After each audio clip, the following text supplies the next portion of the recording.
Once there was a man who was a stone cutter, and for many years he lived quite happily because he was very, very good at cutting all the stone things that people needed into fashioning paving stones for their houses and gravestones for their loved ones and the odd statue as well for public monuments. And he lived contented and he knew no other life. But one day, a rich merchant commissioned him to fashion a fancy statue that wasn't anything about the public or for a memorial, just for extravagance. And when he delivered it to the merchant's house, never seen anything like it before. All the gilding and the marble and the velvet and all kinds of things he'd never even thought of in his humble plain house with its wooden floors. And when he went home, he found himself dissatisfied, very dissatisfied. Nothing around him pleased him, and he found the work too hard, the work that had satisfied him all his life. He found it too hard, too manual, too physical, and even rather dull. Now, people in those parts said that there was a spirit on the mountainside, a spirit that granted wishes if you wished loud enough. But he'd always dismissed this as supernatural rubbish. He'd never seen anything whenever he'd gone up to the mountain and cut stone there to make his things. But now, he was so unhappy. And the next time he went up to the mountain to get a piece of stone, he said, "I don't want to be a stone cutter anymore. I really hate being a stone cutter. I'd much rather be a rich man. That's what I want to be." And to his amazement, a voice said, "Well then, be a rich man." Bing!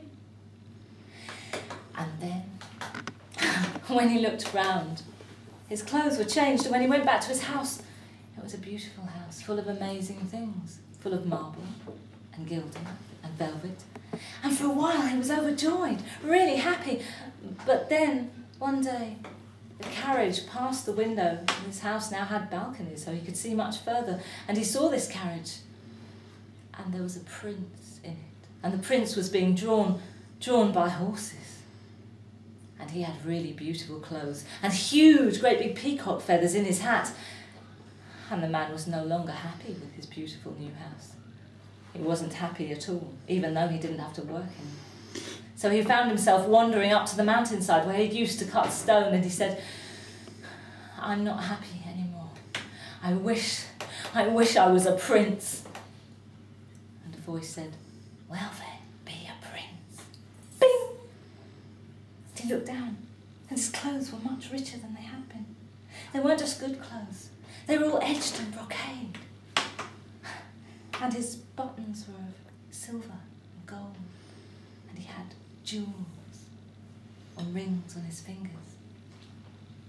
And when he went back to his house, it wasn't the same old beautiful townhouse, oh no. It was more like a palace. And in fact, several neighbouring houses seemed to have been knocked down to make way for it. He didn't know where they'd gone or where the inhabitants had gone. He didn't care. He thought, "Now I am as wealthy as a prince." And he rode about in his fine carriage, led by his fine horses, tended by his fine servants with their fine manners. And for a while he was very happy, until, that is, one day he was in his open carriage, letting in the air, and he looked at the sun, and it was tanning his skin just as it had when he was a mere workman. But all the wealthy people, he thought they were really pale. He looked at the sun, and he shook his fist at it, and said, "There's something I can't control." He began to hate it, hate the fact that it was tanning him against his will every time he went out. And he walked up the mountainside, and he said, "I want real power. I don't want to be a prince anymore. I want to be the sun." "Well then," said a mysterious voice, "then be the sun." And there he was. He found himself the mighty, mighty, burning, immense thing that dwarfs this planet of ours. And there he was, shining and burning. And he looked down and he felt mighty.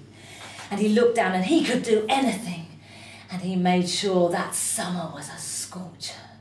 and he burned fields to a crisp, and the fields went dry, and the grass was burned, and he roasted the trees, and he tanned and burned and sunburned the skin of nobles and peasants alike, and everyone went round moaning about the damage to their skin, and tried to shield themselves from the light, and putting up parasols, and dashing for the shade, and pleading with each other for more water from the wells and fountains as the rivers were drying.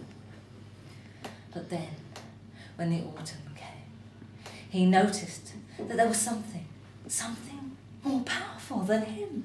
Clouds came across the sky of the planet below, obscuring him, stopping his power, stopping him touch people. And he was angry. And he called down to the god of the mountain, or the spirit of the mountain, or the whatever it was, and he said, I don't want to be the sun. I don't want to be the sun. My power is limited. I want to be in the clouds, bringing the rain. Well then, he heard the voice. Well then, don't be the sun, be the clouds, be the rain. And there he was, part of the atmosphere, swirling and whirling about. Oh, he could obscure the sun any time he wanted. He could change the whole sky of the earth. And down poured the rains, and down poured the rains, and this time he filled the rivers. They filled up to brimming, they flooded the fields. People left their homes in the lowlands and dashed for the highlands. He drenched everyone, rich and poor alike, and he rained and he rained and he rained. But then he noticed, at last he noticed, when the winter came, there was a limit to his power. His power was still limited. And he looked down, and there was the rock on that mountainside, the very mountainside where he had been a stone carver and a stonemason. And that rock would not move, even with the torrents of rain that he sent down. And he said, I am not as powerful as a god, yet this rock is indomitable. This rock does not move. I wish to be this rock. Voice said, well then, be the rock. And bing! There he was, the stone on the mountainside, hard, static, immovable. And now he thought at last he was all powerful. But then, step by step, who should come up the mountainside but a stone carver, a stone cutter, just as he himself had been.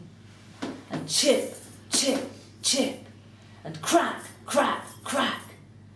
The stonemason was taking part of this massive, great rock down with him to make something out of stone. And it was then that he said, is it true? Is it really true? A mere mortal man could have so much power over things, could be at the top of the tree of this chain of events. He said, humbly at last, I don't want to be a rock anymore. I want to be a stone cutter and a man, and I want my old life back. Then be a stone cutter. And bing! There he was back, with his old life, and his old clothes, and his old skills. And do you know, from that day onwards, he never once envied anyone anything. And he never once wanted anything that he did not already have.